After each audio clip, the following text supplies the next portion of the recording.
Good morning everyone. Welcome to nursing theory classes.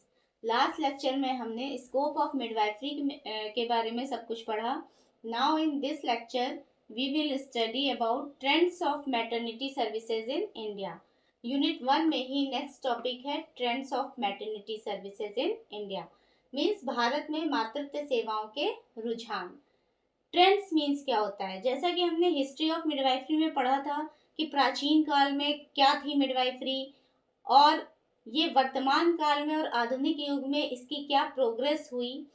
तो इसी तरह वर्तमान प्रवृत्तियाँ क्या प्रोग्रेस हुई, नई नई तकनीकें आई, मिडवाइफरी ने क्या प्रोग्रेस किया, उसी के बारे में यहाँ पे डिस्क्रिप्शन है। Since last few decades, enormous changes have taken place in the delivery of nursing care to the mother and the newborn. Since last few decades means पिछले कुछ दशकों से enormous changes, बहुत से महत्वपूर्ण बदलाव आए हैं। किसमें? माताओं और नवजात शिशुओं को सही देखभाल देने में पिछले कुछ दशकों से बहुत से महत्वपूर्ण बदलाव आ चुके हैं। In early years, most babies were delivered at home by an untrained woman. जैसा कि हमने पढ़ा है कि पहले के सालों में ज़्यादातर जो बेबीज होते थे वो अनट्रेंड विमेन के द्वारा घर में ही डिलीवर कर दिए जाते थे। बट आगे क्या हुआ? In the second half of 20th century, most of the deliveries were conducted in the hospital setting. 20th century के सेकेंड हाफ से ज़्यादातर डिलीवरी हॉस्पिटल्स में होने लगी। And most of the care to the mother and newborn was provided by medical professionals. और माँ और नवजात शिशुओं को ज़्यादातर केयर मेडिकल प्रोफेशनल्स से मिलने लगी बजाय कि अनट्रेन्ड विमेन के। Then WHO defined maternity care as the objective of maternity care is to ensure that every expectant and nursing mother has a normal vaginal delivery and bears healthy children. WHO ने इस बारे में क्या define किया? Maternity care के बारे में उन्होंने बोला, मातृत्व देखभाल का उद्देश्य यह सुनिश्चित करना है कि प्रत्येक गर्भवती और नर्सिंग माँ सामान्य प्रसव करे और स्वस्थ शिशु को जन्म दे। देन करंट ट्रेंड्स, वर्तमान प्रवृत्तियां क्या हैं? टेक्नोलॉजिकल एडवांसेस, जैसा कि अभी हमने बताया, तकनीकी प्रगति। Nowadays many technological advances have been made in the midwifery field. आजकल मिडवाइफरी क्षेत्र में बहुत से टेक्नोलॉजिकल एडवांसमेंट आ चुके हैं। Because of these advancements, it became necessary for nursing staff to be well familiar with advanced equipments and treatment. इन प्रगतियों के कारण, इन नए एडवांसमेंट्स के कारण अब ये नर्सिंग स्टाफ को भी ज़रूरी हो गया है कि वो उन्नत उपकरणों और उपचार विधियों से अच्छी तरह से परिचित हो जाएं। Monitoring has progressed from the use of fetoscope और stethoscope to electronic fetal monitoring which allows observation of the fetal heart beat during pregnancy and throughout labour. Fetal monitoring means uterus में जो foetus है उसको monitor करने के लिए अब नई तकनीक के कारण फीटोस्कोप या स्टेथोस्कोप से बढ़कर इलेक्ट्रॉनिक फीटल मॉनिटरिंग हो गई है, जिसके द्वारा भी गर्भाशय संकुचन और बच्चे की हृदय गति व फीटल हार्ट बीट मॉनिटर किया जाता है। Telemetry now makes it possible to monitor contractions and fetal heart beat. Telemetry भी एक नई प्रक्रिया आई है जिसमें कि यूट्राइन कॉन्ट्रैक्शंस और फीटल हार्ट बीट को देखा जा सकता है। तो टेलीमेट्री क्या है कि नॉर्मली तो जब पेशेंट एडमिट होती है तो डॉक्टर उसके केबिन में जाकर उसका यूट्राइन कॉन्ट्रैक्शंस और फीटल हार्ट बीट देखते हैं, ऑब्जर्व करते हैं। लेकिन टेलीमेट्री में क्या होता है कि डॉक्टर अपने केबिन में बैठे बैठे उनके केबिन में जो मॉनिटर लगा होता है उसी मॉनिटर में वो पेशेंट का यूट्राइन कॉन्ट्रैक्शंस और फीटल हार्ट बीट देख सकते हैं। क्योंकि टेलीमेट्री प्रोसीजर में पेशेंट के बॉडी पर एक सेंसर फिक्स किया जाता है। उस सेंसर की मदद से एक रेडियो वेव्स निकलती हैं जो पेशेंट के कमरे में लगे मॉनिटर पर जाती हैं और फिर डॉक्टर के लगे केबिन पर ट्रांसमिट होती हैं, जिस वजह से डॉक्टर अपने केबिन में बैठे बैठे पेशेंट का यूट्राइन कॉन्ट्रैक्शन और फीटल हार्ट बीट ऑब्जर्व कर लेते हैं। नेक्स्ट ट्रेंड है increased cost of high tech care, उच्च स्तर की देखभाल की बढ़ती लागत। तो हालांकि बहुत सी नई टेक्नोलॉजीज आ चुकी हैं, लेकिन जिसकी वजह से उसमें पैसे भी ज़्यादा खर्च हो रहे हैं। जैसा कि लिखा है, as the high technology such as ultrasound, fetal monitoring etcetera is being introduced into the today's world, the costs are also increasing and the couple has to pay good amount of money. जैसे जैसे high technology आ गई है, जैसे कि ultrasound, fetal monitoring आज के समय में आ चुकी है, तो इन सब की लागत भी बहुत बढ़ रही है और जो कपल होते हैं इसके लिए बहुत से पैसे खर्च कर रहे हैं।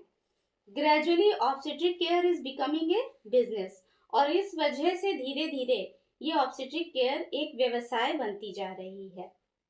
नेक्स्ट ट्रेंड है effect on maternal infant mortality rate, मातृ एवं शिशु मृत्यु दर पर प्रभाव।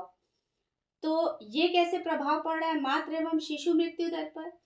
क्योंकि जो विमेन होती हैं आजकल जॉब की वजह से वो लेट में कंसीव करती हैं, मींस उनकी एज बढ़ जाती है, एडवांस एज की हो जाती है, जिस वजह से गर्भावस्था से जुड़े कॉम्प्लिकेशंस के होने की संभावना भी बढ़ जाती है और ये मातृ एवं शिशु मृत्यु दर पर प्रभाव डालता है। जैसा लिखा है, women are postponing motherhood until their late 30s due to career priorities, education और financial stability. महिलाएं शिक्षा, करियर और आर्थिक स्थिरता के कारण देर से मातृत्व मीन्स 30 वर्ष के बाद देर से मातृत्व अपना रही हैं। Advanced maternal age is associated with higher risk of complications like preeclampsia, gestational diabetes and stillbirth. अधिक आयु हो जाने के कारण गर्भधारण से प्रीएक्लाम्शिया, जेस्टेशनल डायबिटीज और स्टिल बर्थ यानी मृत शिशु जैसे खतरे बढ़ रहे हैं और इन वजहों से मातृ एवं शिशु मृत्यु दर पर प्रभाव पड़ रहा है। नेक्स्ट ट्रेंड है फैमिली सेंटर्ड केयर, मीन्स परिवार केंद्रित देखभाल। It means providing maternity care that focuses on the mother, baby and family as a whole. अब क्या हो गया है कि ये परिवार केंद्रित देखभाल हो गई है, केवल माँ और बच्चे पर ही मैटरनिटी केयर फोकस नहीं करती है, बल्कि माँ, बच्चे और पूरे परिवार पर ये केयर केंद्रित होती है। और इससे मदद क्या मिलती है, क्योंकि ये पूरे परिवार पर की देखभाल पर केंद्रित है, तो ये it helps to make emotional bonds and confidence among family members, परिवार के सदस्यों के बीच विश्वास और भावनात्मक जुड़ाव भी बनाती है। नेक्स्ट ट्रेंड है rising caesarean birth rates, caesarean delivery दर में वृद्धि। The use of fetal monitoring and ultrasound has increased cesarean deliveries. तो अब क्योंकि नई तकनीकें आ चुकी हैं, अल्ट्रासाउंड, फीटल मॉनिटरिंग, इन सब से बच्चे की स्थिति यूट्रस में पता चल जाती है। पहले के समय में सब नॉर्मल हो जाता था, फिर बच्चे की जान को भी खतरा हो जाता था, लेकिन आज के युग में मशीन द्वारा सारे टेस्ट हो जाते हैं, जिसकी वजह से कुछ भी जटिलता अगर है तो पता चल जाती है और इस वजह से नॉर्मल ना होकर मदर का सिजेरियन सेक्शन कर दिया जाता है। इस वजह से सिजेरियन डिलीवरीज में भी वृद्धि हुई है।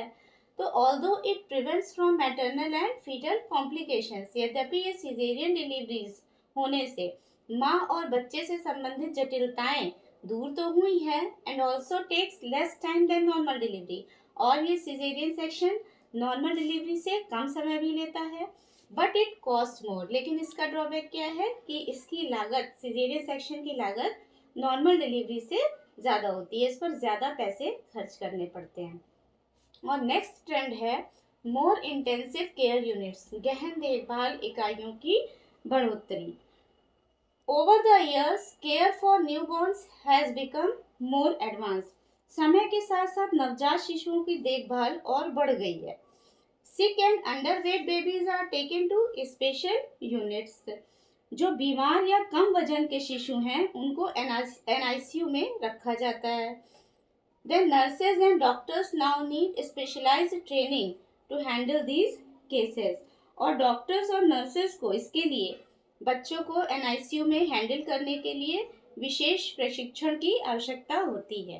Epidural analgesia in labour. Labour में epidural analgesia. Epidural analgesia reduce pain during child birth and improves the mother's comfort. तो ये एनाल्जेसिया मीन्स होता है पेन निवारक जो इंजेक्शंस होते हैं।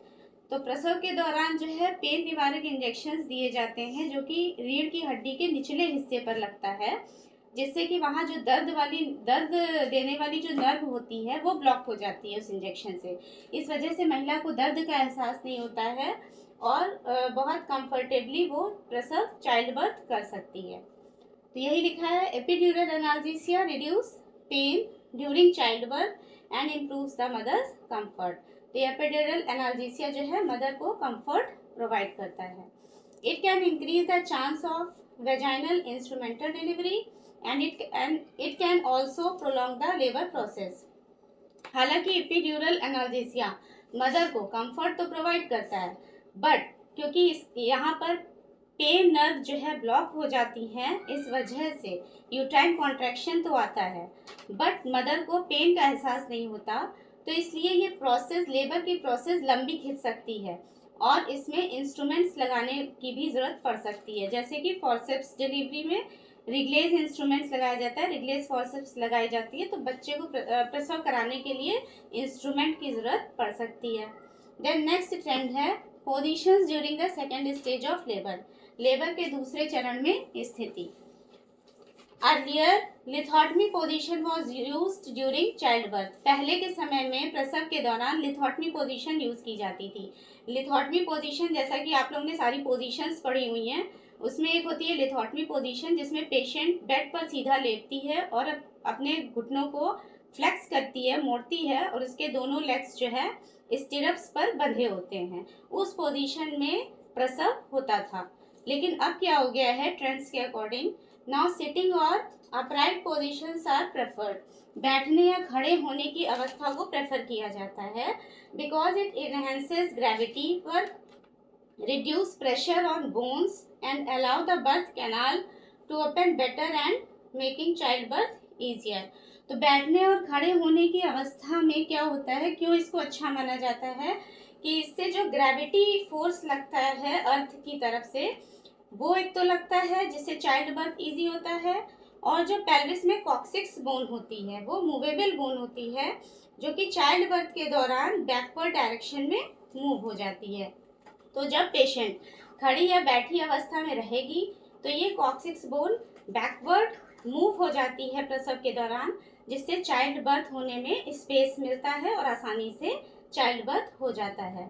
बट इसी की जगह अगर लिथोटमी पोजीशन में पेशेंट होती है, लेटी अवस्था में होती है, तो कॉक्सिक्स बोन पीछे की ओर बैकवर्ड मूव नहीं कर पाती, इस वजह से डिलीवरी होने में दिक्कत भी हो सकती है। देन ट्रेंड है team midwifery practice. A pregnant women is cared by a small group of midwives throughout her pregnancy and delivery. This reduces unnecessary interventions, improves care quality and ensures continuity. इसमें क्या कह रहे हैं कि एक गर्भवती महिला, एक प्रेग्नेंट लेडी की देखभाल प्रसव होने तक 3 से 4 मिडवाइफ्स के एक छोटे ग्रुप के द्वारा की जाती है। मतलब एक महिला पर 3 से 4 मिडवाइफ्स उसकी केयर करती है प्रसव तक। इस प्रकार ऐसा करने से क्या होता है, ये अतिरिक्त हस्तक्षेप कम होते हैं और देखभाल की गुणवत्ता में भी सुधार होता है। Thank you. Remaining 7 points of trends of maternity services you can see in part 2 lecture.